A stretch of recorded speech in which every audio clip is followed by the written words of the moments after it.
Should I say I had enough pizza or I had pizza enough? Is it enough big or big enough? Actually, there are 4 different patterns that we use with enough.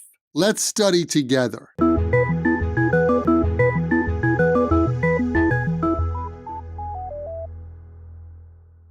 Hey guys, it's Michael here from Happy English, and today I've got a basic vocabulary lesson that hopefully will help you out not only in your everyday conversational English, but also if you happen to be taking like the TOEIC or TOEFL or ACAN exams. In this lesson, we're going to focus on enough. We use enough to show that there's a sufficient amount of something and that we're satisfied with that amount. There seems to be enough wine and beer for the party. It's warm enough in the house today, so I don't think I need to wear a sweater. Hey, do you have enough books to read on your vacation? We use not enough to show that there is not a sufficient amount of something and we're not satisfied with that situation. Jack said that he doesn't have enough beer, so he's going to have to go out and pick some up. It's too bad, but I didn't have enough time to see everybody that I wanted to see during my last vacation. Since Joe doesn't get enough exercise, he said he's going to join the gym.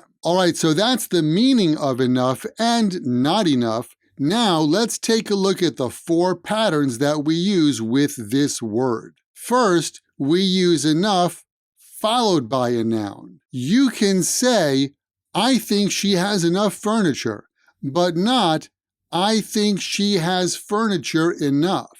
I don't have enough time to go to the gym today. Next, we use a verb followed by enough. She shops a lot, and I think she bought enough today. More coffee? No thanks, I think I've had enough. Next, we use an adjective followed by enough. Jane told me that her apartment is not big enough. Well, this room is certainly warm enough. And finally, we use an adverb followed by enough. Kim said that even though her apartment is a little small, she can live comfortably enough. Naoko said that she speaks English well enough, but she's still gonna study hard. Well, I think we've studied enough today. Why not take 1 or 2 of these uses of enough and write your own example sentence in the comments below. Thanks for watching. Thanks for subscribing. Remember to leave your comments below, and I'll catch you guys next time right here at Happy English. Catch you later.